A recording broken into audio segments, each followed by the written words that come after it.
Hello there. Welcome back to Source Material Live. I'm your host, the mandated reporter, and frankly, I'm mortified, Mr. Mark Radulich. And we are celebrating the 10th anniversary release of Scott Pilgrim vs. the World, which is back in theaters. It came out 10 years ago. They put it back in theaters for people to enjoy. I took my kids to go see it. And we are building up to that later this week. This Thursday, myself and my guest for tonight will be reviewing that movie as an on-trial. Actually, it's going to be he's going to gush about it, and I'm going to politely make a comment or two, and then I'm going to hide under a rock before I get beaten to death. As I've said, amongst the people that I communicate and podcast with, it's fucking Schindler's List, Citizen Kane, Scott Pilgrim. But that's the main event of this week. We are beginning with where it all started. The first two volumes of the Scott Pilgrim comic book series. Scott Pilgrim started its life out as a series of graphic novels by Canadian author and artist BryanLeeO'Malley. This series is about Scott Pilgrim, a slacker and part-time musician who lives in Toronto and plays bass guitar in a band. He falls in love with an American delivery girl named Ramona Flowers, but he must defeat her 7 evil exes in order to date her. And so tonight, these were, again, released as 6 individual digests and then rebound as the Scott Pilgrim Color Collection, Volumes 1, 2, and 3. And so Scott Pilgrim's Precious Little Life and Scott Pilgrim vs. the World were in Color Collection 1. That's what we're talking about tonight. And here to help me do that is Scott Pilgrim enthusiast, Mr. Sean Comer. How do you do, sir? You sound almost so put upon by the fact that I have brought this masterpiece to your doorstep. But no, not at all. Hell, man. No, I am not in the least bit put upon. I am excited to talk about all these things. You know what it was? It was one of those things where I don't have a personal relationship to the film. I barely remember watching it the first time when it came out, if I even got all the way through it. And so I don't have the personal connection that apparently many of you did. And so it's me kind of reacting to sometimes it's hard to muster enthusiasm for any of the things that we talk about outside of a Marvel or Star Wars show. And then I brought this up just as an aside because we were talking about Nintendo Core, which brought us to Anna Managuchi, which brought us to Scott Pilgrim. And it was all of a sudden I got this flood of, oh my God, Scott Pilgrim. And I'm like, I had no idea this was as popular as it was. I really didn't. That's really all I'm reacting to in my funny way. We are source material. We are here to make you think about death and get sad and stuff. 1, 2, 3, 4. So let me ask you, is this the first time you've read the comics? Were you aware of the comics when the movie came out? Oh, far from the first time that I've read them. And I had not read them when the movie came out. I was kind of brought to the movie by my longtime best friend, Jess. In fact, this is kind of, the movie is a big part of our bond. It's not just a big source of our inside jokes and quips when we're chatting. It's something that we just kind of hold near and dear to our friendship as something else that brought us together. And the funny thing is, when I watched it the first time, I was at best pretty ambivalent toward it. Okay. I think because at the time when I watched it, there was a little bit of tension, a little bit of distance between she and I. And later, it's just a quirk of mine that sometimes I will experience an absolutely brilliant creative work and not really be open-minded enough to give it its due just because I'm watching it in absolutely the wrong frame of mind. Sure, I get that. Yeah. And so later, after the waters had kind of stilled and the dust had cleared, I watched it again, completely independently. And it was like experiencing it 100% fresh. I absolutely fell in love with every little aspect of it. Everything from the cast to the music to the nerd jokes, the action, obviously the incredible dialogue, all of it. And then a few years later, I actually did pick up the books. In fact, I got the original 6-volume series, which, go ahead, hate me for this opinion, I really prefer it over the 3-volume colorized version. No, these are the original 6-issue black and whites. Yes. Okay. Well, I mean, it kind of goes color about halfway through. Okay. It's because when O'Malley was first putting this together, he initially opted for black and white simply because it was less expensive.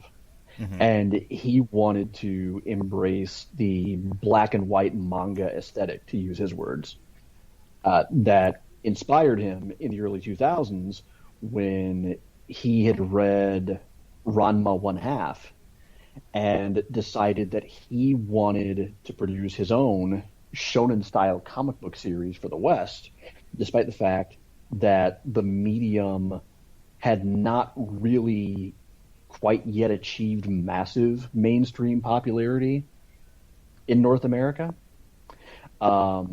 He read Even a Monkey Can Draw manga by Koji Ehara and Kentaro Takekuma. I apologize if I butchered the pronunciation. Which he was introduced to in 2002 by his roommate, who worked in a comic store.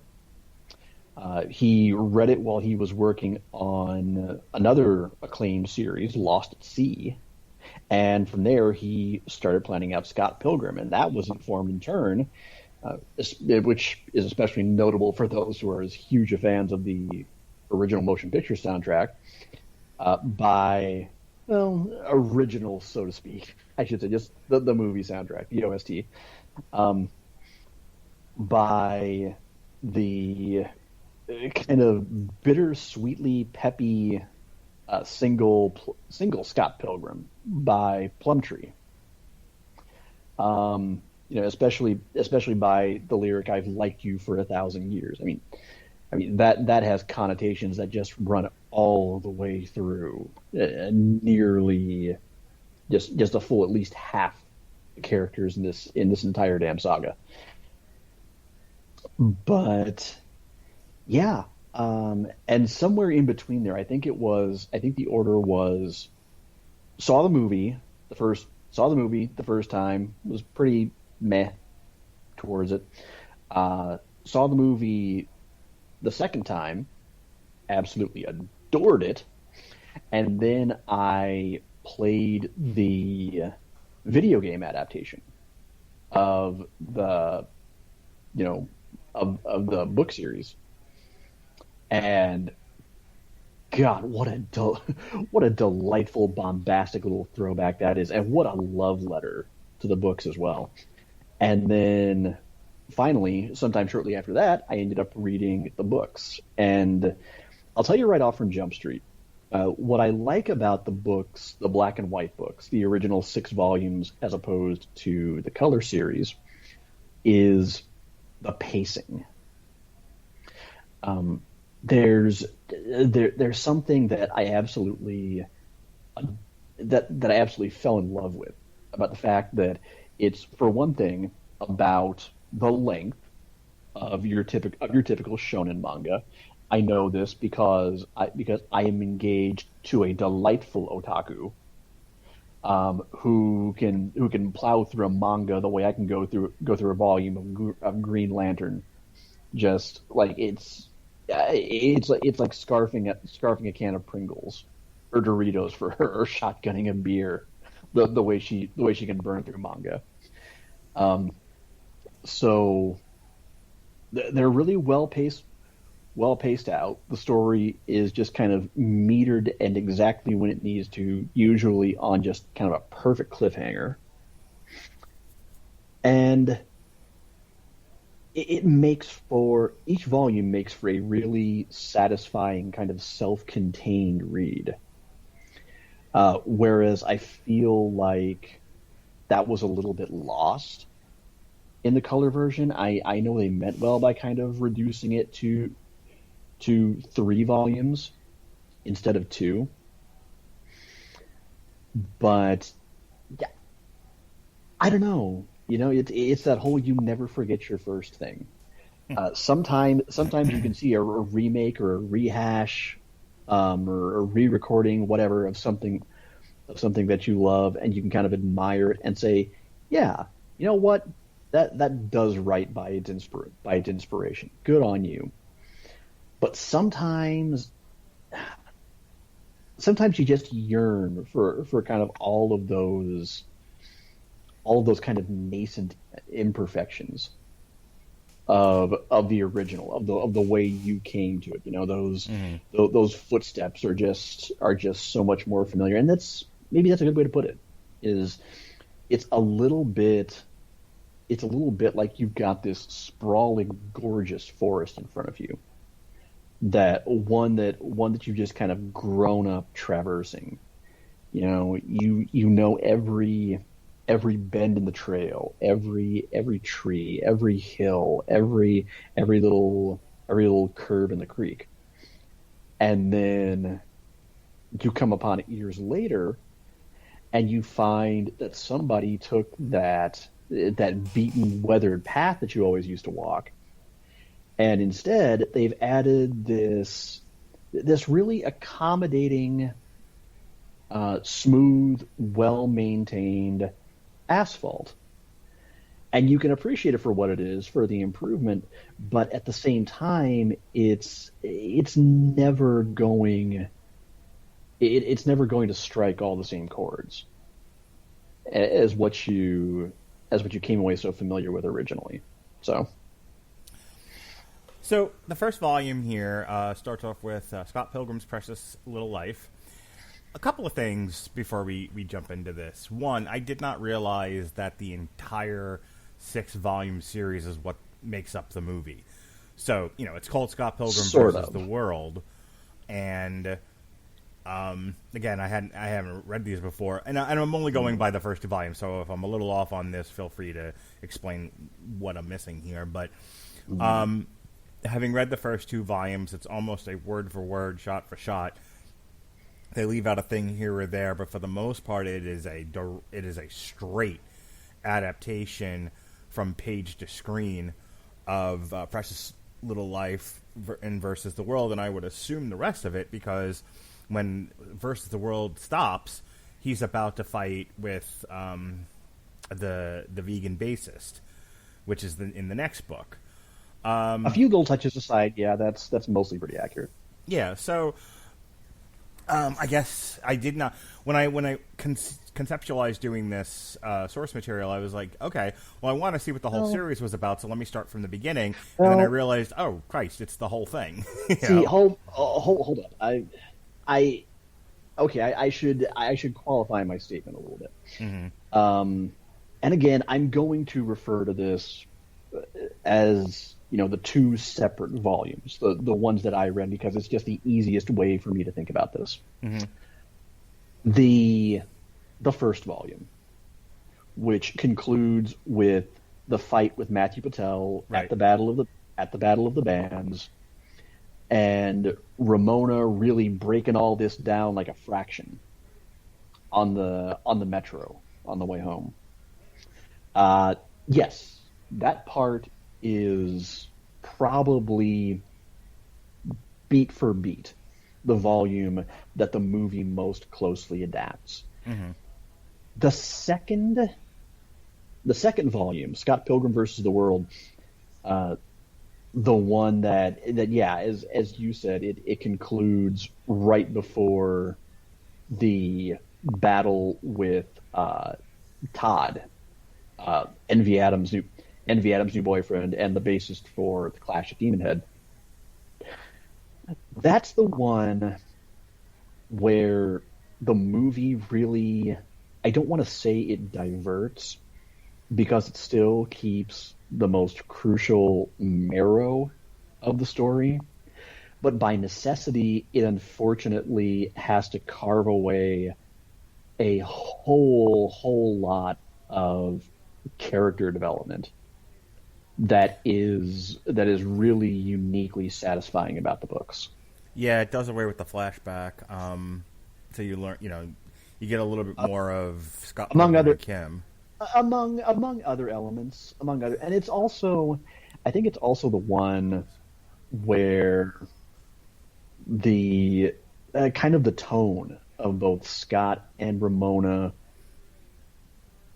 and Kim, of course, especially, where that all really differs most from the movie. And God, the trickiest thing about this show is going to be saving some ammo, because a lot of this is stuff that I'm going to want to bring up on source material, or not source material, on trial. But it's so hard not to bring it up now when we're talking about the books.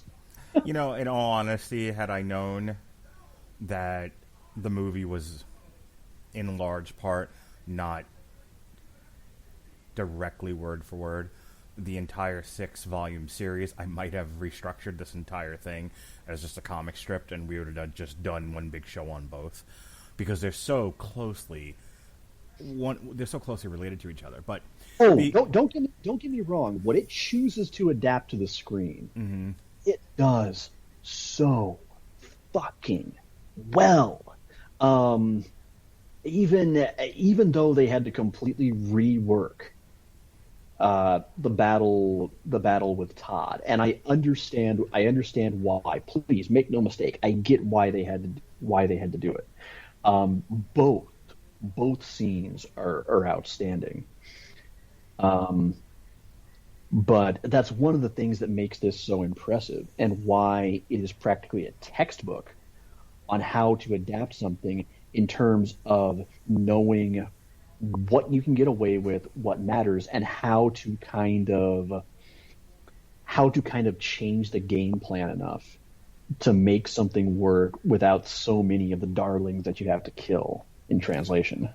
So, Volume 1. Scott Pilgrim, a 23-year-old slacker, lives in Toronto with his roommate Wallace Wells.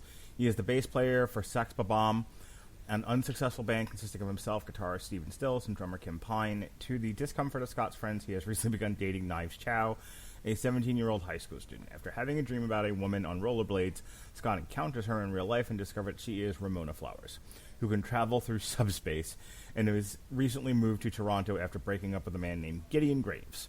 After Scott attempts to meet Ramona again, he receives an ominous email from someone named Matthew Patel. As Sex Bob-omb prepares for a concert, Matthew appears and reveals himself as the first of Ramona's evil exes. He and Scott fight a video game-style battle from which Scott emerges victorious. Ramona informs Scott that if they are to date, he must defeat her 6 other evil exes, and that is the end of Volume 1. So, like you, I'm struggling to kind of figure out what it is I want to talk about the book versus what I want to say for when we talk about the movie. That's what makes this kind of hard in retrospect. But let me first say I am not dumb. I get why this appeals to people. I get why this was a cultural phenomenon. It sold as many books as it did, and why it was adapted into a movie, and why the movie is beloved. I'm not saying people are wrong, and I'm not saying they don't deserve it. None of that. I will say it doesn't really appeal to me personally. After having read the first 2 volumes, and I really just want to hyper focus on the first one for the sake of conversation. But having read the first 2 volumes and watched the movie, it's fun to talk about these things. It's fun to stretch and try new things, and and see, what all the hype that people are telling you about a thing is all about. Yeah. But this first volume, kind of drilling down on that, is about this kid who he's in the mourning period of a breakup, and he's dating a 17-year-old girl very slowly and very cautiously.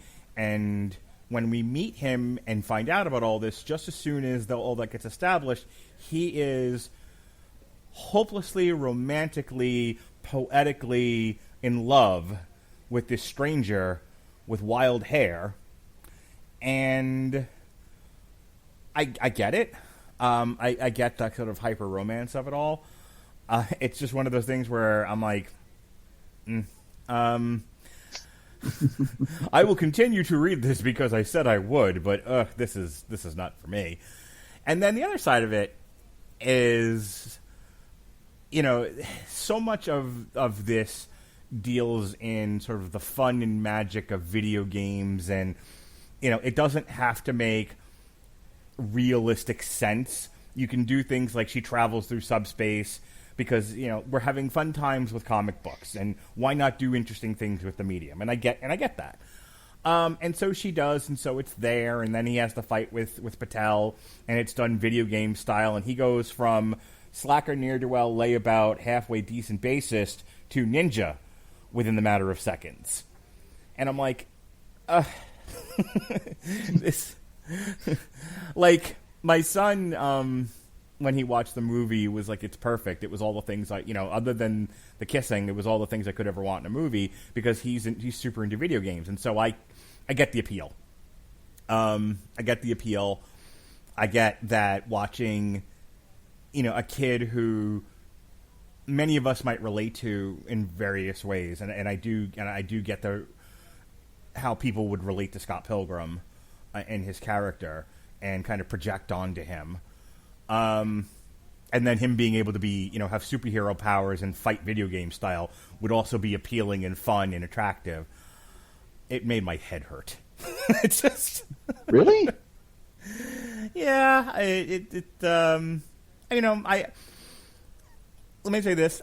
Just talking about the first volume, I read it, and I enjoyed the read while I was doing it because I really tried to just forget about the movie once I realized, like, oh Christ, this is so similar. But I tried to just kind of have a positive relationship to what I was reading and kind of get through it, and I enjoyed the simplicity of the art, the manga style art, the sort of juvenile style art. There are some funny jokes that are in it that made me giggle here and there. But for the most part, it was one of these things where it was like, whew, this was, I was not it was very clear to me that I was not the intended audience. Nope.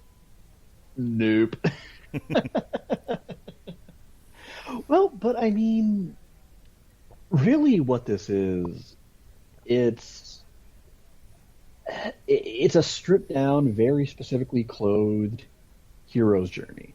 Mm-hmm. It's not a complicated plot. I think that's part of what makes it so appealing, is the fact that while you might see certain elements coming, it's still this kind of cozy little blanket that you can always clothe yourself in. May I ask you a very personal question? You know me, of course. Are you into the love at first sight, the hopeless romantic fictional trope? Depending on how it's portrayed. Okay. And I think that's one of the things that I like so much about this. Yep, that's I like the fact that Scott is just he is the drum major leading the parade of this trope, but the reality of both his own greatest hits of bad decisions and the kind of crashing reality of the fact that it doesn't really work that way just kind of all just comes crumbling upon his head so many times over. I kind of like the fact that he starts off, and for much of the series remains, fairly detestable. I'm glad you said that, because I don't want to be hyper negative and then hit on you or somebody else a button that I shouldn't be pressing on. But I'll tell you, it's funny you say that, because as you're talking, I was like, as we're hashing out this discussion and sort of exploring, I'm like, oh Christ, this is the I like video games version of High Fidelity. Scott Pilgrim is what's his nuts from High Fidelity. He's not quite that jaded, Right. but he is that. He does have that absolutely unearned bravado. I was thinking more on how so much of his character is made up of his need to love and to be loved, which I think is what I struggle with. You know, we did a whole thing on High Fidelity last year, and we hashed that out. And I may have even said at the time, it's like that is not a. I am fine with people who are like that because those people who are like that have other elements to their personality, and you know we are all complicated, beautiful snowflakes. It's fine. Characters in a medium, whether it be a book, comic, television show, movie, tend to irritate me as a framework of a character because they tend to be written where that's so much of what they are. There's nothing else left over to latch on to. It's just that, and that kind of pushes them through whatever the plot is. And their whole arc, if they have one, is them sort of being able to reshape that hopeless romanticism into something that makes them a better person. For much of this series, Scott is a largely garbage fire human being, and in the beginning, he is just glommed onto by this bless her heart, adorable, doe-eyed, impressionable blank slate, who just doesn't know any better. Right. That perhaps the biggest, defining, most glaring reason this 23-year-old is dating a 17-year-old Chinese-Canadian schoolgirl is because no grown-ass woman has the patience to put up with his shit or the fact that he will not get his shit together. You talk about how he's in his mourning period. No, as the rest of the supporting cast points out, this is the most disastrous, horrifying part of his mourning period. The desperate crisis in which a 23-year-old is dating a 17-year-old. Yeah, it's the worst sort of rebound.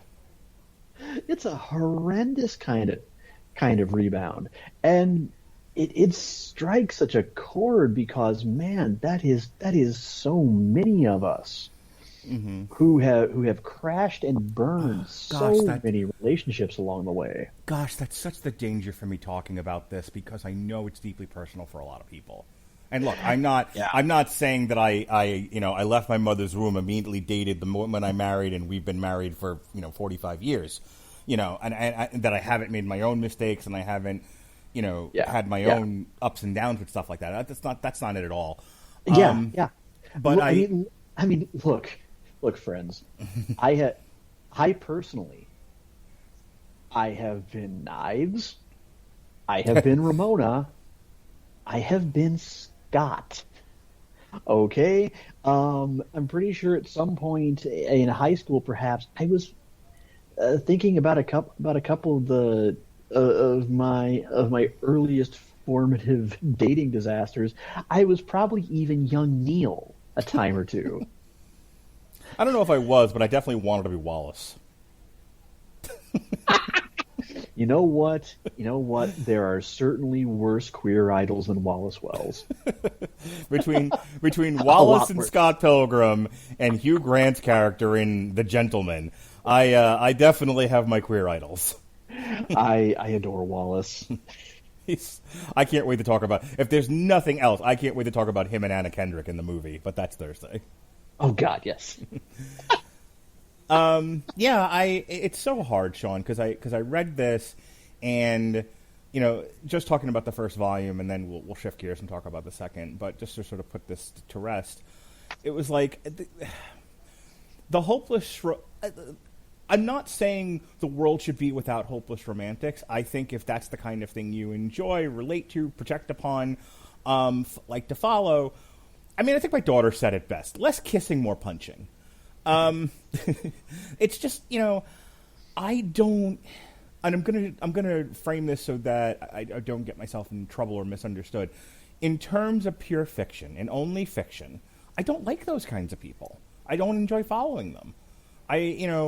I'm sure he has a fantastic arc, and I'm just talking about the books now, not the movie. I'm sure he has a fantastic arc that ends with a proper hero's journey, and he is redeemed, and isn't he wonderful at the end? That's fine. No, not entirely. Okay, perfect, even better. And I'm actually interested in finishing the series at some point, but I just... this sort of wishy-washy, I'm so hyper-focused on relationships, and I don't have... I can't with these kinds of characters. But this is why I think this is going to prove to be right up your alley. Okay. It is because you have a story in which you have that kind of character. And everyone, from the opposite love interest to the rest of the supporting cast, spares so few words in asking, is there a name for what the fuck is wrong with you? I think you're dead on there, because I'll tell you what, that is probably the thing I enjoy most about this, is that he is surrounded by a Greek chorus of "You're a shithead, Scott."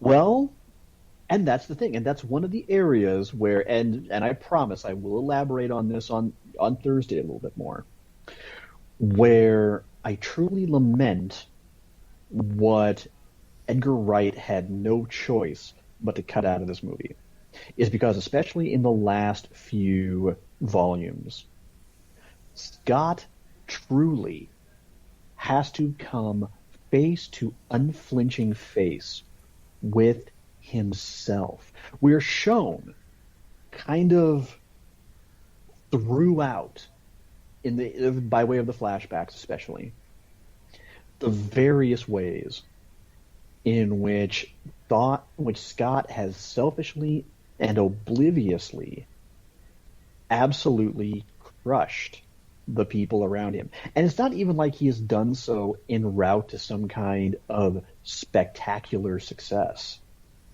It has all been to the end of a very mediocre life. So it's not like he's really gotten anything spectacular in return out of it, I should say. In fact, it's really more like Scott is the kind who up to this point has never at any point looked just 3 seconds too long into the mirror and realized, I'm the common denominator. I have done this to myself. Okay, we're going to take a pause for the cause here and pay some bills. Sean, how's the job working for you two these days? You get to use a little Grammarly with your writing? How about that? Do you use some Grammarly with what you got going on these days? You know what? Constantly. And Grammarly is a tool that I wish I had at my disposal a little bit more often in my previous life as a journalist, because it's not just a spell checker. No, far from it. It is a tool, a constantly evolving, ever-present, over-your-shoulder tool that makes you a better writer. And not the nagging type. It's the kind that actually peppers your writing as you go with not so much admonishments as suggestions. Hey, you misspelled this. Oh, hey, you know what? These are homonyms. I think you maybe meant to use this spelling of the same word when you instead use this one. Or, that clause sounded a little bit convoluted. Let's see if we can't clean that up just a little bit. So, as Sean is talking about here, for you listeners of Source Material Live on the Radulich and Broadcasting Network and W2M, Grammarly is offering a free download of the Grammarly software that he was just telling you about. Grammarly's AI-powered products help people communicate more effectively, as Sean was pointing out. Grammarly helps you write mistake-free on Gmail, Facebook, Twitter, LinkedIn, and nearly anywhere else you write on the web. You want to write me hate mail saying Scott Pilgrim is the single greatest tomb ever committed to paper and Radulich, you are a fool for saying otherwise, you can use Grammarly to help you compose that tweet or email or, death threat with, magazine cutout letters, however you like. Grammarly corrects hundreds of grammar, punctuation, and spelling mistakes while also catching contextual errors, improving your vocabulary, and suggesting style improvements. To download Grammarly today, go to getgrammarly.com/W2Mnetwork. Again, that's getgrammarly.com/W2Mnetwork to download Grammarly for free. Volume 2, Scott Pilgrim versus the World, as the movie is titled. In a flashback 7 years prior, a high school-age Scott forms a band with Kim and his friend Lisa Miller, and later rescues Kim when she is kidnapped by students from a rival school. In the present, Scott confronts Ramona's second evil ex, Lucas Lee, an actor and professional skateboarder shooting a movie in Toronto, who informs Scott about the League of Evil Exes. Scott is able to defeat Lucas by goading him into skateboarding and subsequently crashing down on the Baldwin steps. Scott breaks up with Knives after Wallace threatened to tell Ramona about her, though Knives later learns about Ramona and attacks her. Later, Scott receives a call from his ex-girlfriend, Envy Adams, who asks him to open for her band, The Clash at Demon Head. At the band's concert, Ramona identifies Clash at Demon Head's bassist as her ex-boyfriend, Todd Ingram. All right. I'm just going to say right off the bat, and I'll let you have at it. My favorite part of Volume 2 is the part that was not included in the movie, and that is the fight between, in the mall, I should say. At Honest Ed's? Yeah, where she just attacks her out of nowhere and keeps calling her fat ass. I was dying while I was reading that. I was like, oh, this is fantastic. The actual mall. Okay, I thought you meant the fight between Todd and Scott. No. The fight between Ramona and Knives. Okay. Yeah, I'm sorry. And I'm even thinking ahead to, the fight I just mentioned happens in Volume 3. Yeah. No, Scott's sister is hanging out with Ramona in the mall, and Knives attacks her with a pair of scythe, and she rips off a piece of metal tubing or whatever from as the sister keeps saying, mall art, and they have a fight in the mall, and it's so over the top silly, but it was like an over the top silly ninja fight between two young gals and not the video game fight that we see Scott engaging in, and I kind of preferred it that way. I'm like, can't we just have a good old fashioned fist fight? So, and of course, Knives has superhuman abilities, as all the characters seem to do when the plot suits it, which is fine. I kind of just got over that. That is the style of the book. I really enjoyed that, though. I thought I enjoyed the fight between those two. I enjoyed the dialogue exchanges. I enjoyed Knives calling Ramona fat ass every other line. The sort of implied or outright said lines from Knives about, what do you got that I ain't got? I liked all of that. That was the highlight of the book for me. The opening flashback, again, not included in the movie, so I treasured it more as I was reading it, about Scott getting together with Kim. You didn't want Scott Pilgrim versus the World, the movie, to be, a 3 to 4 hour, Justice League. So you got to cut some stuff, but I did enjoy getting some backstory on Scott and Kim. So your thoughts on Volume 2, sir? Well, like I said, Volume 2 is where, God, I've always envisioned what the movie would have been like if so much of this could have been kept in there. And it's why I don't want to say it's so easy sometimes when we review some of this stuff to say that it never should have been a movie, it should have been a series. Instead, they should have just done a Western animated series or an anime or a live action series, what have you. This is one time where, as much as I love the movie, I think it would have been also cool as hell to have seen some kind of limited series that kind of pours a lot of this development in there. Because this is the volume where it becomes so much less entirely about Scott. And we start to see the process of coming to grips and moving on through not just Scott's eyes, but through so many other journeys that are going through their characters who are going through their own shit. and evolving outside of Scott's little drama. Sometimes touching upon his past, but like, yeah, most of the time. But a lot of times just they're also kind of grappling with the present in their own way. And in Knives' case, the poor dear, she hasn't yet realized, because she has so little of a basis of comparison, that she didn't mean remotely to Scott what Scott meant to her, in terms of being really Scott being in his own way profoundly influential and really eye-opening. And man, oh man, are there few breakups that hurt quite like realizing that you never meant to somebody else what they meant to you in the long run, and having to ultimately accept that, and that insecurity that comes with seeing someone that you were head over heels with all of a sudden being with somebody else, and thinking that it's strictly a matter of them having something to offer that you didn't bring to the table, that instead of the two of you just being different, it means that you were somehow less than.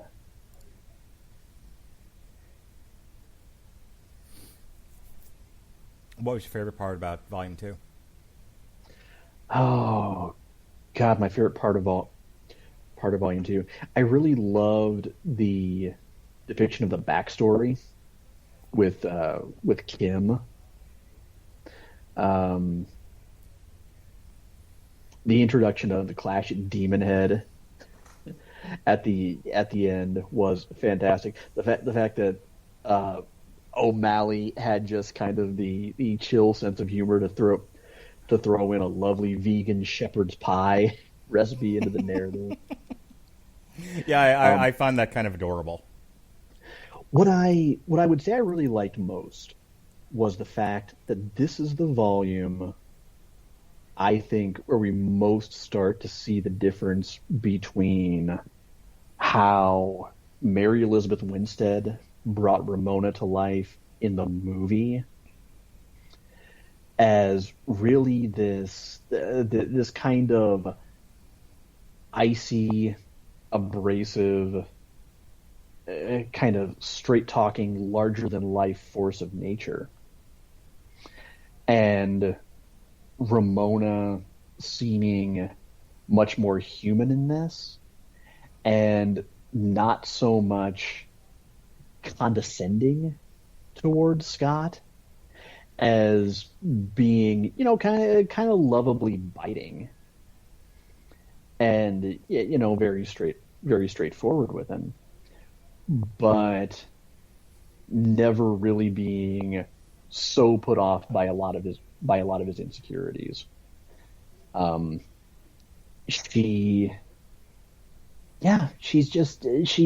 so much more likable in this volume than I found her throughout much of the movie.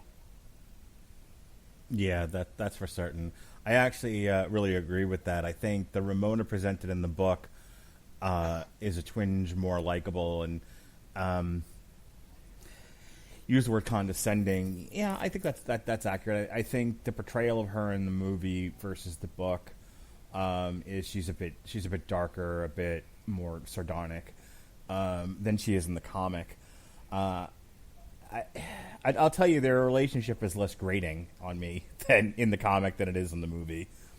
I enjoy. I mean, in the movie, sometimes they're two such miserable people, mm-hmm. and sometimes they're just so generally unpleasant. As opposed to the Ramona here that we see actually kind of striking up, kind of a little bit of cordial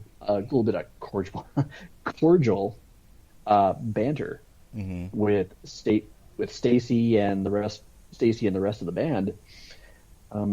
Instead, in the movie, she's so perpetually armored, so constantly standoffish, that there really is no development between her and anyone else except Scott that really helps us get a beat on her. And maybe that was intentional to kind of maintain that air of kind of chilling mystery about her, that dangerous kind of unstable presence that always surrounds her, even if it's not necessarily one that she wants.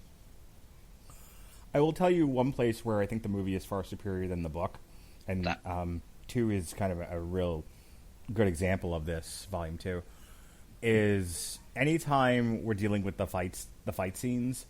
Mm-hmm. I think the movie, especially with Edgar Wright's direction, we'll talk a lot more about this on Thursday, but Edgar Wright has such a visual, has such an eye for, creating really visual, exciting action sequences. Mm-hmm. So, just as an example, the bit with the skateboarder in the comic, it's a little flat. It's a funny concept. It's Scott Pilgrim knowing that he's outmatched in size and strength, and so he uses his wit to trick him into doing a skateboard trick, a grind off this long series of staircases, and he builds up so much speed and momentum that he blows up.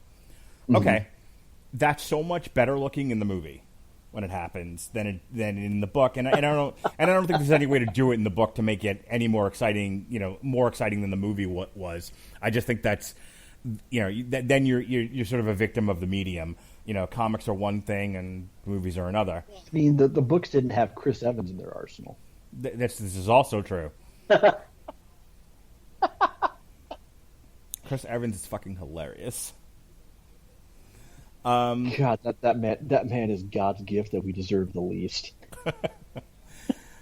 So anyway, is there anything either one of these volumes now? Because I think unless you got stuff on your agenda here that we hadn't talked about, I think we've sort of run the course on this conversation. Is there anything you don't like about these books? Is there anything that you're like, as far as comic books go, these could be better, and this is what could be better about them?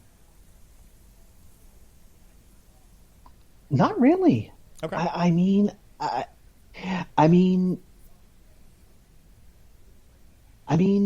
not much that you can really. And again, it's kind of like what we just joked about how, well, one of the big reasons why the Lucas Lee fight was so much better in the movie was movie had Chris Evans. Books obviously don't. I feel like, and it's like the opposite of what we just talked about with how Mary Elizabeth Winstead, I can see an argument that she maybe went a little bit overboard, making Ramona so unpleasant and edgy. It's kind of the opposite. I feel like in the movie, Michael Cera really drives home just kind of Scott's most insufferable traits and insecurities. Yeah, he does. And some of those insecurities are understandable, but they're still insufferable. In ways that the writing and the interactions in the books don't always do justice. It's one of those things where I think, in a weird way, the movie almost makes the books kind of better, because one of the laws of literature, especially literature that has been adapted, is that somebody has really nailed the role in another medium. When you can go back and you can reread the original story and you are hearing every scrap of dialogue in their voice. Or if you're talking about a comic or a manga, even something that's never been adapted, and you're reading it completely fresh. It happens to me all the time when I'm reading Batman in particular. Even if I'm reading something that Kevin Conroy and Mark Hamill ever had a thing to do with, oh, you best believe I am hearing their voices in every bit of repartee between Batman and the Joker. And so it kind of is here. Is a lot of times the blessing the kind of unexpected blessing of this is that now going back and reading this, when I'm reading so much of this, I can hear Chris Evans, Aubrey Plaza, Anna Kendrick, Michael Cera, Brandon Routh, Mary Elizabeth Winstead, Brie Larson, um, Jason Schwartzman. All these incredible. Oh God, Kieran Culkin especially. He's so good in this. Emily Wong, just all of them from top to bottom, and it injects such fucking not. I don't necessarily make it better, but because that would almost imply that it's superior, but it adds a whole new dimension to it. But in Scott's case in particular, again, Michael's one of those performers where he kind of only has one character he plays. It was the same knock that I kind of had on Jonah Hill for years. And they were both in Superbad. Well, yeah, exactly. The difference being Jonah fucked around and actually became an actor. On the other hand, that's just kind of the one thing that Michael Cera really knows how to do well, no matter what he's in. In this case, it just happens to be letter perfect, though, to really drive home just how easy it is to get so fed up with Scott. Mm-hmm. Yeah. All right.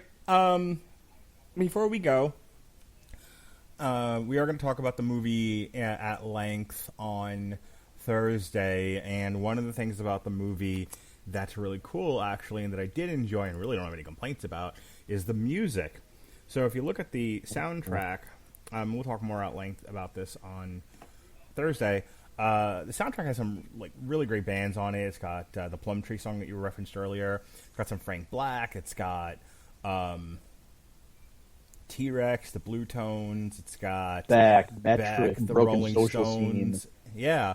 So the soundtrack in and of itself, plus all of these bands individually, are all available to stream on AmazonMusic.com. And if you click our link in the description, get AmazonMusic.com/W2M Network. That's get AmazonMusic.com/W2M Network. You can get a free 30 days of Amazon Music, and you can check out all the music from Scott Pilgrim. You can check out the Anna Managuchi album, which we're going to review tomorrow night. You can dance if you want to, and you can leave your friends behind.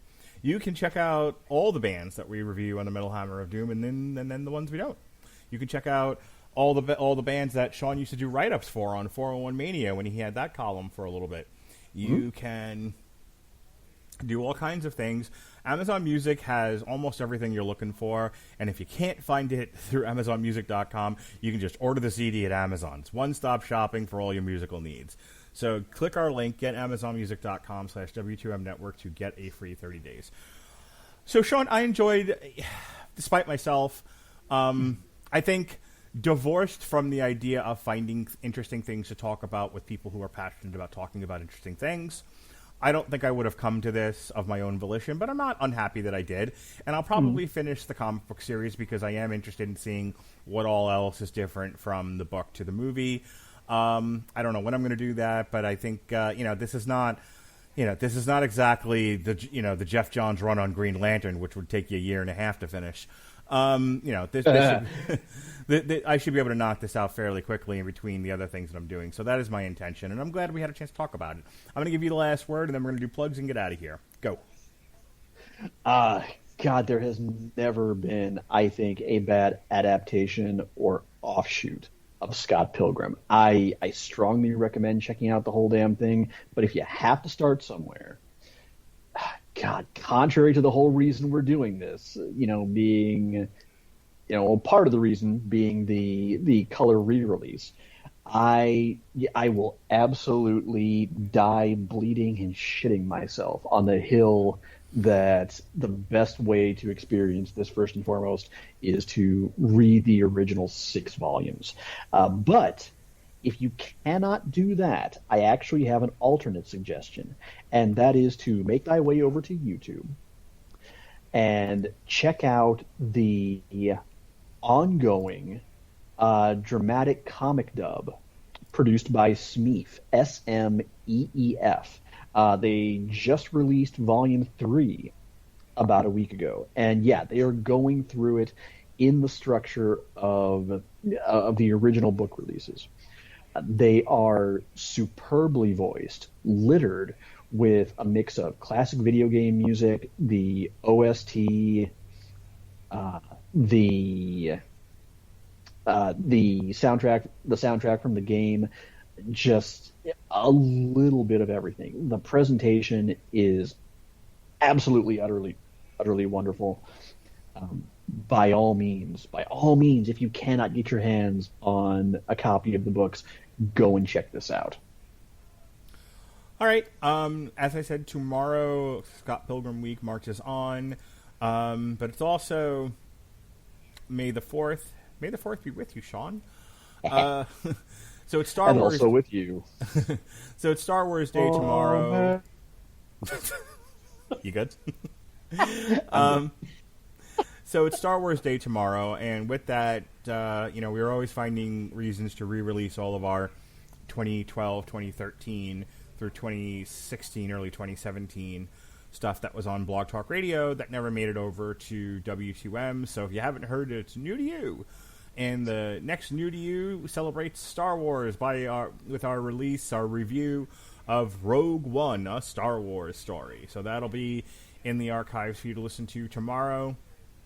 In honor of also the release of Star Wars The Bad Batch, which starts tomorrow on May the 4th. In the evening time, myself, Sean Comer, and Jesse Starcher, we have a special Tuesday edition of the Metal Hammer of Doom. We are going to do the rare instrumental. We generally don't do this. I usually cut them from the albums. But when the whole Scott Pilgrim fiasco happened, one of the things that came out of it was Sean Garmer saying, hey, not only should you review the movie, but you should also review the soundtrack to the video game. And we were like, the what, the who, the how? And he said the soundtrack to the video game by the Nintendo core band Anna Managuchi. Yep.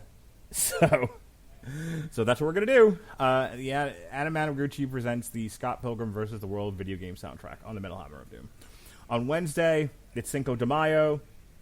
Yet another one from our archives, celebrating as such. Brujeria, Viva Presidente Trump, and Atzopatla will re-release that. That's from back in the archives. Myself and Alexis Haina will be reviewing Looney Tunes Season 1D, and then in the evening time, myself and Jesse Starcher will be reviewing Pennyworth Season 2. On Wednesday, we've got a triple threat of shows. Myself and Chris Bailey are going to kick off the day reviewing AEW Blood and Guts.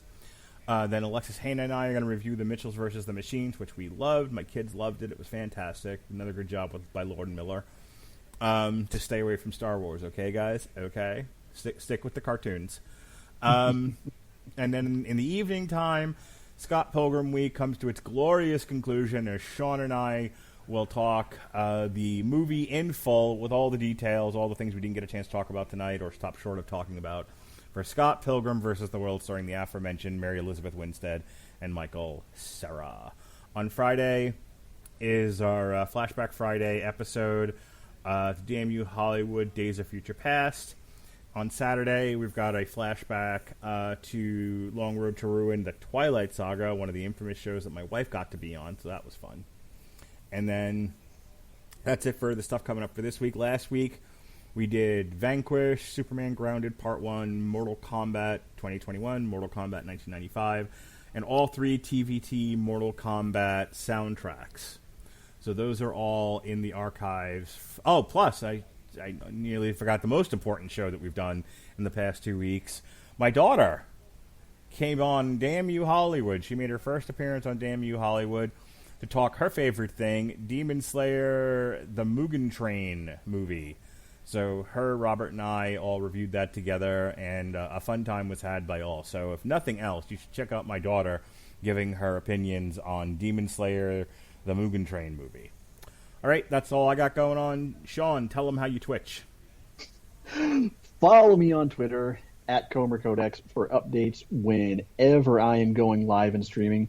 Every so often, I like to get together with a bunch of pals and chat over at twitch.tv/Comer Codex. I like to play usually Overwatch, Apex Legends, Mortal Kombat, and every so often I like to dig out a favorite story-based franchise and run through that as well. So, by all means, follow me. Best way to keep up on when I'm going live, which is usually from about 6 p.m. Central Time until at least about 8 p.m. If I'm feeling really saucy, might extend it out to a full 4-hour show. Alrighty, that wraps it up for Source Material Live. I want to thank Sean for coming on and talking Scott Thanks Pilgrim. for having me. Absolutely. Volumes 1 and 2. Sean, I think, is going to be back again next month. We're doing the DC Pride book when that comes out shortly thereafter. So that'll be fun. That'll be him and Alexis and me talking DC Pride for Gay Pride Month, which is the month of June. So my first Pride Month show. I am extremely excited about this. Yeah, it's going to be fun. All right, until then, the next week's source material is with Falcon and the Winter Soldier having just wrapped up. We'll be reviewing that next week. And the book that we're reviewing for that is one that was somewhat inspired the show, Truth, Red, White, and Black, which was the where the Isaiah character came from. So Alexis and I are going to talk, and Ben Cologne, as a matter of fact, are going to talk Truth, Red, White, and Black next week on source material. So that'll be fun. All right, until then, for Sean Comer, you're not. I'm Mark Radulich. Be well, be safe, and behave.